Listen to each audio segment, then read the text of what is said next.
Assalamualaikum warahmatullahi wabarakatuh. Kepada yang terhormat Ibu Aida Nahar, SEMSI, selaku dosen pengampu dari mata kuliah Sistem Informasi Akuntansi, dan juga teman-teman dari program studi akuntansi yang kami sayangi. Sebelumnya kami ingin mengucapkan terima kasih kepada teman-teman yang telah meluangkan waktunya untuk menyaksikan video presentasi dari kelompok kami. Oke, langsung saja.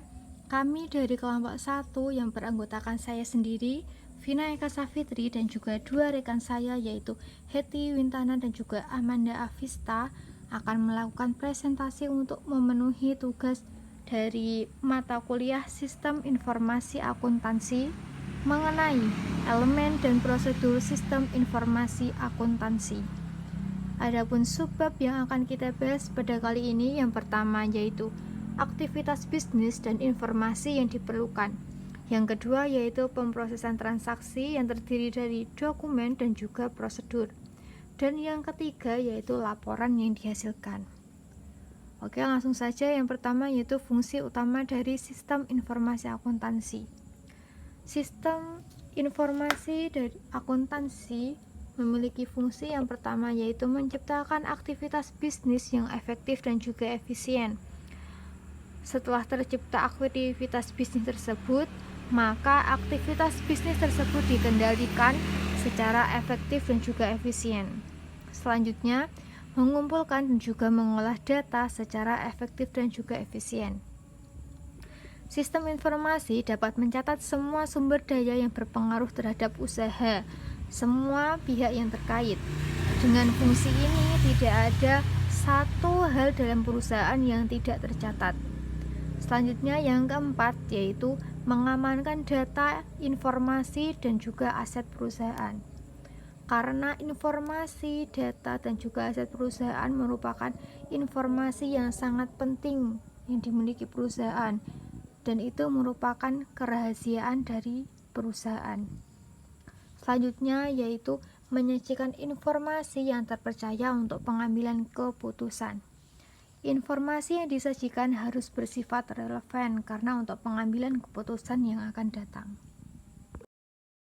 Selanjutnya yaitu aktivitas bisnis suatu perusahaan. Yang pertama yaitu investasi atau modal, meliputi semua transaksi dari perolehan modal, penggunaan modal, dan juga pengembalian modal. Yang kedua yaitu perolehan input, melakukan transaksi permintaan dan juga penerimaan input, serta pencatatan dan juga pembayaran utang. Transaksi pembelian juga dicatat di sini. Yang ketiga yaitu konversi, yaitu melakukan transaksi penggunaan bahan baku atau biaya-biaya terkait dengan transaksi pembelian bahan baku dan juga terkait dengan pengolahan bahan mentah menjadi barang jadi yang terdiri dari tenaga kerja dan juga biaya overhead. Yang selanjutnya yaitu penjualan, yaitu melakukan transaksi penerimaan pesanan, pengiriman barang, permintaan pembayaran, dan juga penerimaan pembayaran. Selanjutnya yaitu prosedur dan dokumen. Salah satu fungsi dari sistem informasi akuntansi adalah mengolah data secara efektif dan juga efisien. Untuk menjalankan fungsi ini dibutuhkan prosedur dan juga dokumen. Adapun prosedur dalam pengolahan data yang pertama yaitu merekam data ke dalam dokumen transaksi, dan yang kedua yaitu mencatat data ke dalam jurnal secara kronologis. Jurnal di sini ada dua yaitu jurnal umum dan juga jurnal khusus. Dan selanjutnya yaitu memposting data pada buku jurnal ke dalam buku besar dan juga buku pembantu untuk memilah data berdasarkan kelompoknya atau jenis rekeningnya. Selanjutnya yaitu dokumen transaksi. Dokumen transaksi atau search dokumen adalah media atau formulir, bisa berbentuk kertas ataupun elektronik ya, atau computer screens. Berfungsi untuk merekam data, mendokumentasikan transaksi, mengotorisasi transaksi, dan memerintahkan kegiatan. Dan fungsi yang kedua yaitu pengendalian transaksi. Adapun fungsi yang ketiga yaitu menjamin kelengkapan data, tersedia informasi tercetak atau preprint standard information, serta penunjuk, pengisian, dan juga distribusi. Untuk presentasi selanjutnya akan disampaikan rekan saya yaitu Hetty Wintana. Baik, materi selanjutnya adalah daftar dan kode akun. Tujuan utama pembuatan daftar dan kode akun adalah sebagai pengelompokan akun berdasarkan posisi keuangan. Terdapat 5 kelompok akun. Yang pertama yaitu aset, yang kedua utang, yang ketiga adalah ekuitas, yang keempat pendapatan, dan yang terakhir adalah biaya. Kemudian kode akun. Apa sih kode akun itu? Nah, kode akun adalah penanaman atau penomoran yang digunakan untuk menggolongkan atau rekening atas suatu transaksi tertentu. Jadi, kode akun itu fungsi utamanya adalah untuk menggolong-golongkan akun. Karena terdapat banyak akun dalam akuntansi, maka dari itu sangat penting untuk menggolongkan akun-akun tersebut. Nah, manfaat dari penggolongan akun dan kode akun ini apa sih? Yang pertama adalah memudahkan dalam pengelompokan akun, membantu proses pencatatan, memudahkan dalam mengingat pencatatan, mewakili nama akun yang bersangkutan, dan kemudian memudahkan dalam membedakan antar akun. Selanjutnya adalah struktur kode akun. Struktur kode akun disusun atau didesain untuk memudahkan penyajian laporan keuangan. Oleh karena itu, struktur akun akan diarahkan untuk memudahkan pembuatan dan penyajian laporan keuangan.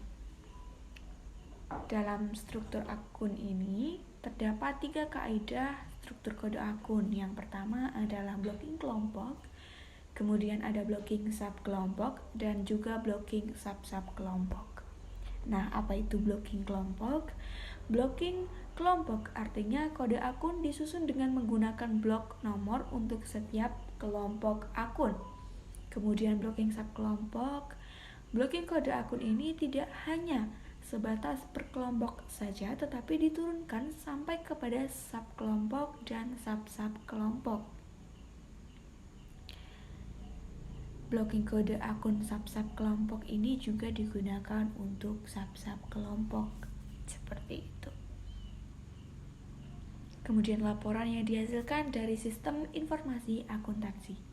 Secara umum, laporan keuangan perusahaan berfungsi sebagai media informasi, khususnya dalam menginformasikan mengenai kondisi keuangan sebuah perusahaan agar diketahui oleh pihak-pihak yang berkepentingan dan memiliki hak untuk itu, yaitu pihak eksternal dan internal perusahaan. Melihat pentingnya laporan keuangan dalam menilai kesehatan perusahaan, maka laporan keuangan harus disusun secara cermat dan terbebas dari prasangka. Nah, keberhasilan perusahaan dapat dilihat dari mana pemanfaatan teknologi sistem informasi. Salah satunya adalah sistem informasi akuntansi ini. Jadi, sistem informasi akuntansi adalah sebuah sistem yang terkomputerisasi yang berperan untuk menyiapkan informasi finansial dan juga informasi yang diperoleh dalam bentuk kegiatan pengumpulan dan pengelolaan transaksi dalam rangka optimalisasi efisiensi dan efektivitas dalam pengambilan keputusan, sehingga memungkinkan perusahaan memperoleh keunggulan yang kompetitif. Seperti itu.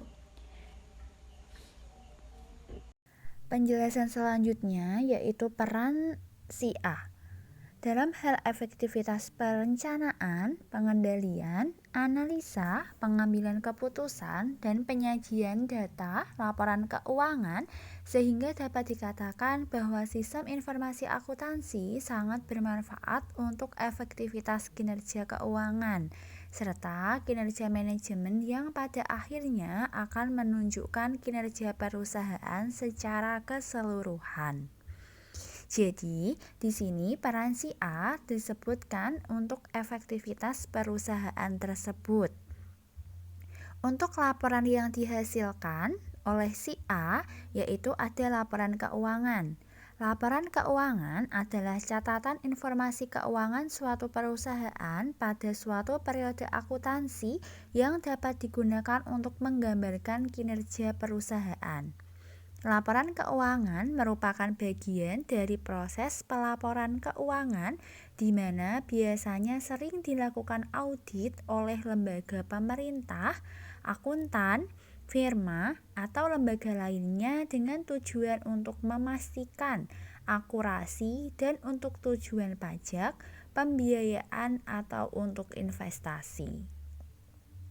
Untuk laporan keuangannya tersebut yang dihasilkan oleh si A ada 5. Yang pertama, untuk laporan posisi keuangan atau neraca, laporan laba rugi komprehensif, laporan perubahan ekuitas, laporan perubahan posisi keuangan yang dapat disajikan berupa laporan arus kas atau laporan arus dana. Dan yang terakhir yaitu catatan dan laporan lain serta materi penjelasan yang merupakan bagian tak terpisahkan dari laporan keuangan. Untuk unsur-unsurnya, yang pertama yaitu unsur yang berkaitan secara langsung dengan pengukuran posisi keuangan, yaitu ada aset, ada kewajiban, dan juga ada ekuitas. Sedangkan untuk unsur yang berkaitan dengan pengukuran kinerja perusahaan dalam laporan laba rugi, yaitu ada penghasilan dan juga beban. Laporan posisi keuangan biasanya mencerminkan berbagai unsur laporan laba rugi dan perubahan dalam berbagai unsur neraca. Jadi dapat disimpulkan bahwa pemanfaatan si A atau sistem informasi akuntansi secara optimal akan memberikan kemudahan bagi penggunanya untuk mengakses, mengelola, serta mendayagunakan informasi keuangan secara cepat dan akurat. Penggunaan sistem informasi akuntansi juga memungkinkan untuk menguji kembali serta membandingkan laporan keuangan yang dihasilkan saat ini dengan laporan keuangan periode sebelumnya. Sekian presentasi dari kelompok kami. Apabila ada salah kata atau mungkin kalimat yang kurang berkenan, kami minta maaf. Semoga materi kali ini bisa menambah wawasan kita. Terima kasih. Wassalamualaikum warahmatullahi wabarakatuh.